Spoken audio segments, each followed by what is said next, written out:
बोले सर, हम बोलने में असमर्थ हैं। मैं क्या बोलूं सर, मैं बोलने में असमर्थ हूँ। लापरवाही हुई, क्या लापरवाही हुई? लापरवाही तो मेरी बेटी यहाँ रहती थी, उसके साथ गलत हुआ। मेरी बेटी यहाँ रहती थी, उसके साथ गलत हुआ। ये कहना है एक पिता का जिनकी बेटी की मौत हो गई। परिजन गैंगरेप की आशंका जता रहे हैं, जबकि पुलिस इस बात से साफ इनकार कर रही है। पुलिस बिल्कुल साक्ष्य के बेसिस पे अपना निर्णय लेगी। पुलिस जो है इमोशन में आकर के नहीं करेगी।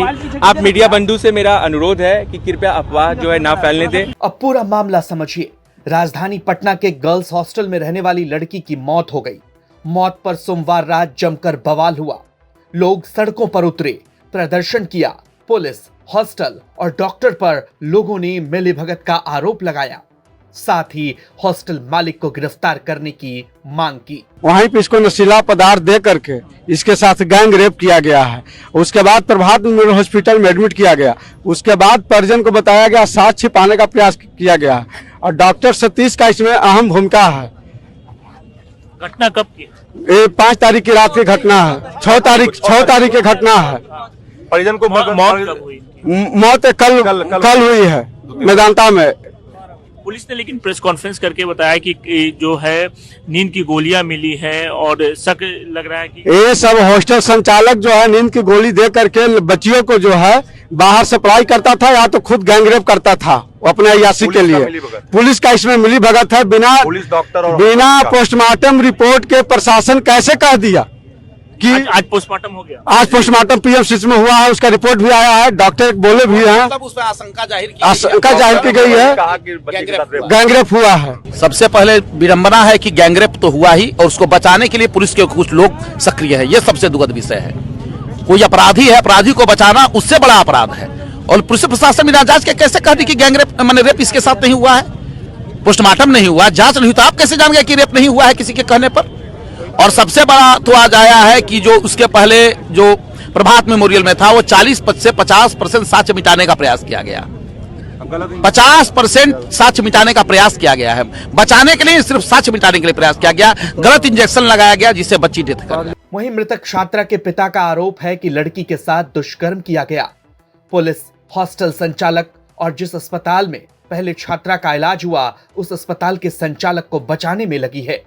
बोले सर, हम बोलने में असमर्थ हैं। क्या घटना घटी तो लापरवाही हुई, ये बताइए। लापरवाही हुई, क्या लापरवाही हुई? लापरवाही तो मेरी बेटी यहाँ रहती थी, उसके साथ गलत हुआ और उसकी हत्या कर दी गई। कहाँ पे रहती थी? मुन्ना तक शंभू गर्ल्स हॉस्टल पटना।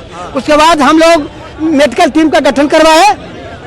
अपनी अच्छी से मेडिकल टीम, डॉक्टर की टीम जो है किया कि जब हम लोग जा रहे थे लाश जलाने तो मेडिकल टीम के डॉक्टर जो के कोई बताया कि आपके बेटी के साथ गलत हुआ है, आप लोग लाश से मत जलाइए, आप लोग लौट जाइए।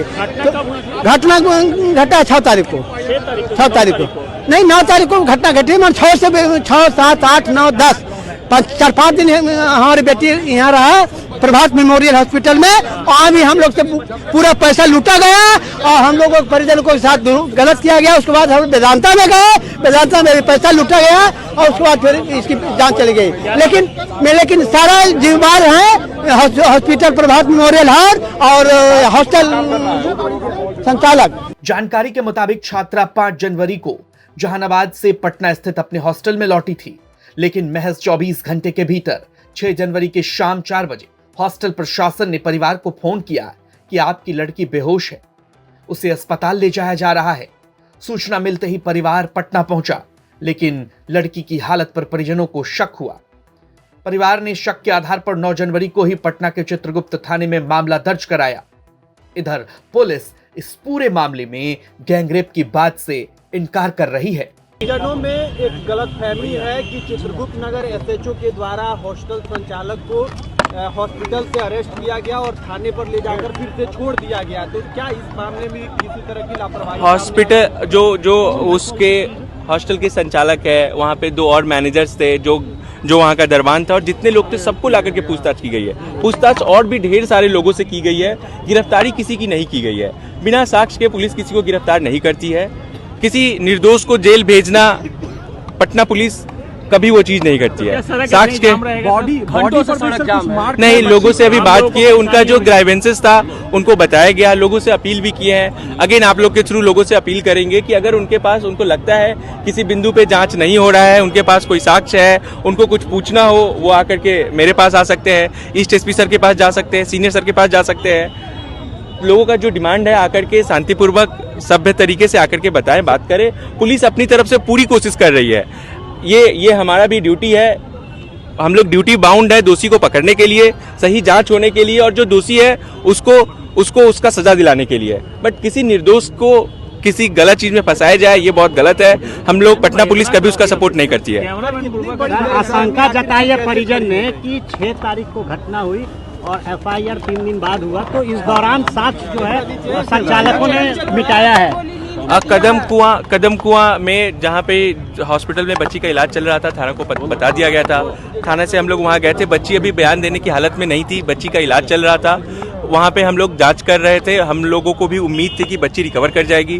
बच्ची कुछ पॉजिटिव साइन भी शो कर रही थी रिकवरी के लिए।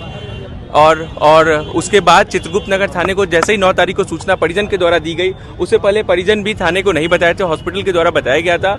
और जहां तक अभी तक जांच में पता चला है, परिजन और हॉस्पिटल के द्वारा ही बताया जा रहा था कि लोग अभी संशय में थे हुआ क्या है, और बच्ची के रिकवर होने का वेट कर रहे थे। चित्रगुप्त नगर थाना जहां पे हॉस्टल था, जैसे ही पता चला है 9 तारीख को पता चला है, 9 तारीख को ही एफआईआर दर्ज कर ली गई है और जांच वहां से शुरू हो गया है। सर कल आपका एक बयान आया था जिसमें बलात्कार नहीं होने की बात कही गई थी। अब मेरा जो गायनेकोलॉजिस्ट बच्ची का ट्रीट की थी 3 दिन तक, उनका कहना है, बच्ची जो डॉक्टर है उनका कहना है कि बच्ची के कोई सेक्सुअल असॉल्ट नहीं पाया गया है। मेडिकल बोर्ड भी गठन हुई है, मेडिकल बोर्ड वीडियोग्राफी पे बच्ची का पोस्टमार्टम की है। देखिए, जांच में जैसे तथ्य आएंगे सामने, हम उसके बेसिस पे कार्रवाई करेंगे। हो सकता है कुछ और तथ्य आ जाए, हो सकता है डॉक्टर सही से जांच ना की हो। अब 2-3 डॉक्टर से रिपोर्ट हम लोग लिए थे। एक डॉक्टर जो सीनियर गायनी है, उनका वीडियो ई साक्ष्य पे उनका वीडियो अपलोड भी किया गया है। जो डॉक्टर अपना बयान दिए हैं उनको हम लोग साक्ष्य के रूप में कांड दैनिकी में भी अंकित हुआ है, ई साक्ष्य वीडियो पे भी उनका अपलोड हुआ है, जहां पे डॉक्टर साफ कह रही हैं कि सेक्सुअल असॉल्ट बच्ची के ऊपर नहीं पाया गया है। मेरा जो बयान था वो उसी के बेसिस पे था। उस समय तक कोई सेक्सुअल असॉल्ट नहीं मिला था। आपको मैंने बताया था कि सीसीटीवी कैमरा भी हम लोग देखे, उसमें कोई सस्पिशियस कुछ भी ऐसा हम लोग को नहीं मिला है। जो वीडियो वहाँ से हम लोग को मिला है, वो वीडियो हम लोग एफएसएल भेजे हैं कि उसमें छेड़छाड़ ना की गई हो, उसकी जांच के लिए कमरे पे एफएसएल आकर के उस दिन ही पूरा बढ़िया से जांच करके गई है कि वहाँ पे कोई स्ट्रगल के निशान हो या किसी अन्य तरीके के साक्ष्य हो, उसको इकट्ठा करने के लिए पुलिस अपनी तरफ से हर कोशिश कर रही है। तकनीकी हो, ह्यूमन हो, हर तरीके से, हर एंगल से जाँच कर रही है। मेरा आप लोग से रिक्वेस्ट है कि बिना जांच के खुद से कोई कंक्लूजन नहीं ड्रॉ करे, साक्ष्य का वेट करे। लोगों से अपील करता हूं कि कानून व्यवस्था अपने हाथ में ना ले, इस तरीके से भीड़ बना करके रोड जाम ना करे, इससे आने जाने वाले लोगों को असुविधा होती है। आखिरी सवाल, एक लास्ट सवाल, क्या कहां से आई और वो मेडिकल स्टोर से आई, मेडिकल स्टोर वाले को अभी तक गिरफ्तार क्यों नहीं किया गया? अभी हमें भी नहीं पता है वो किस मेडिकल स्टोर से खरीदा गया है, वो जांच कंप्लीट होने दीजिए। इधर पटना में जो प्रदर्शन चल रहा था, पुलिस ने लाठीचार्ज कर उसे हटा दिया और शव को गुलबी घाट पर दाह संस्कार के लिए भेजा। लेकिन मामला परिजनों के आरोप के बाद से बड़ा होता जा रहा है और अभी भी सवाल ये है कि आखिर लड़की की मौत कैसे हुई। पुलिस सभी पहलुओं पर जांच कर रही है, लेकिन एक पक्ष परिजन का आरोप भी है। पटना से सुजीत गुप्ता की रिपोर्ट, बिहार तक।